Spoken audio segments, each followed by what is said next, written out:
skipper I had on a seagoing tug back when I was a second-class petty officer.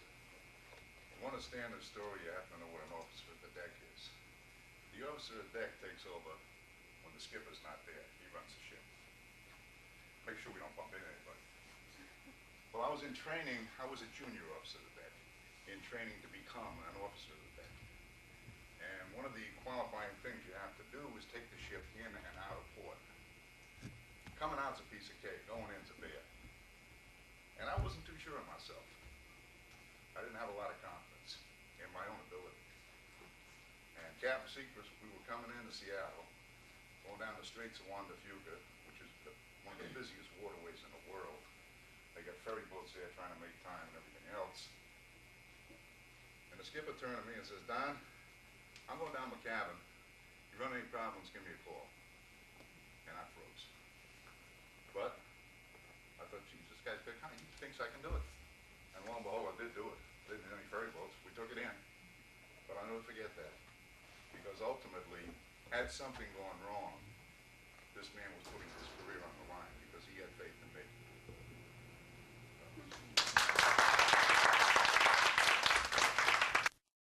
Good morning. My name is Don Brodeur. I am going to be your facilitator.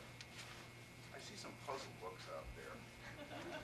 Because I just became a facilitator last night. I still don't know how to spell it. But if you think of the word facilitate, I really love it. Because as opposed to trainer, where I had to do all the work, guess what? The focus is on you.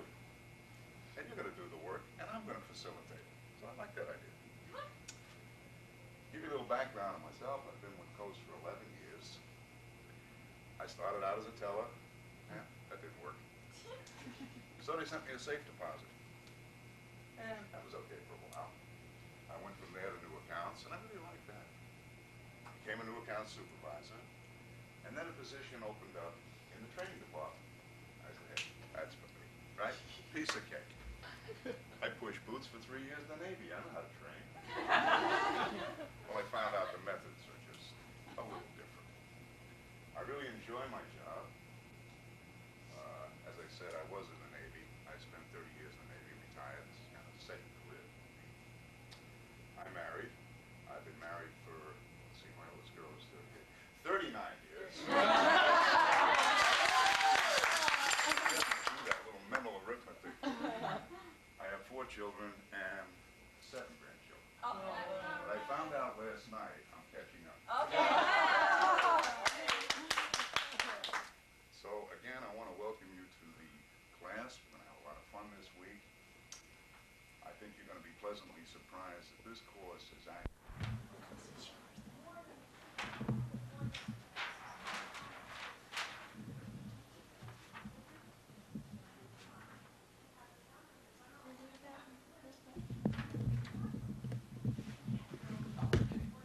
Is that right? Yeah, well, I was looking for the red button. I didn't know this thing was down.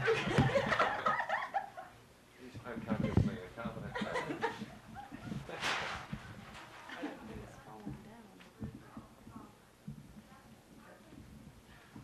Good afternoon. My name is Don Brodeur, and I'm going to be your trainer here, or your facilitator for platform selling. And I want to welcome you all to the workshop. Just to give you a little background on myself, I've been with Coast for about 11 years. I've been in the operations training department for about 6 years. I really love my job, and we've seen a lot of changes in training. With this new program we're going through, the operations trainers have seen how they can implement some of the things we're going to be doing in the next couple of days into our technical training and make it more interesting. So we're all really excited about that. I'd like to take a few minutes, if you would, we'll kind of go around the room here. And if you just stand up and tell us your name, what branch you're from, how many years you've been in the financial industry, how many years you've been with Coast, and we would really like to know what is the status of 2001 at the present time at the branch. How's it going? Great, Okay. it's going great. Okay. Because we're seeing a number of major changes that are taking place in the banking industry.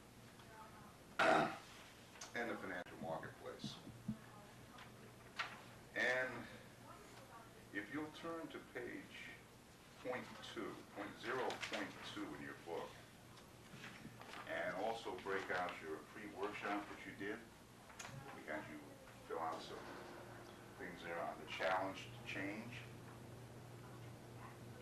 Okay, I'm going to give you about 5 minutes, and if you would, just go through and fill in and mark in what some of the changes we're facing, some of the challenges we're facing, and then we'll kind of go over it together.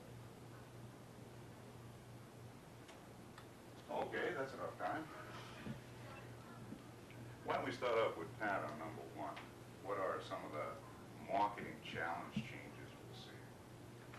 Some of those changes could be deregulation. Deregulation.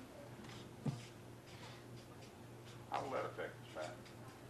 The interest rates can go in any direction, and each association can set their own rates, so it's going to be Oh, boy. a real circus out there. Uh-huh. Okay, fine. Thank you.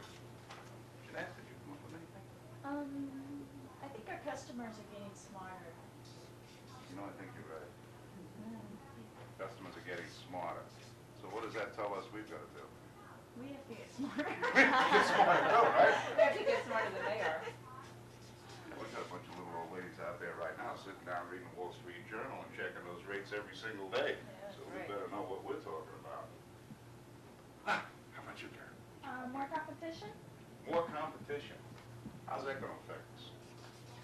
We're gonna have to start asking for the business and start spelling the word.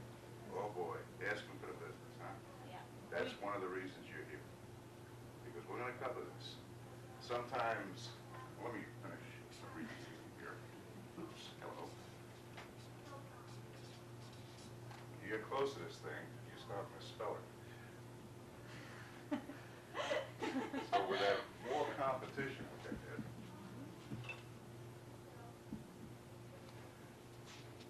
we're going to see that we have to know what our competition is doing, right? And we're going to have to know what we have to offer that's better than what they have to offer. And that brings up the word salesman, which sometimes has a negative connotation to it. But we're not going to turn everybody into Cal Worthington in the next 3 days. No way. Because we've got a product that the customer needs. And we want to see him back again. Old Cal, he sells your car, he'd just as soon not see you back again. But we want it on a continuing basis. So it won't be the hard sell, which you've seen. All right, continuing on here. How many in the class have seen the video 2001? I have. I think we all have, huh? Probably the first time we watched it, what we were looking at is Ray Martin in a spacesuit, Dick Child, Jerry Barone, who looked like he was going to crack up any minute. And we got so wrapped up in that we really weren't listening to what they were saying. So we're going to rerun it. Even though you've seen it, we'll rerun it. And this time, trying to zero in on what they're actually telling us. Okay, fine? Mic's down. Turn the video on. Video's over.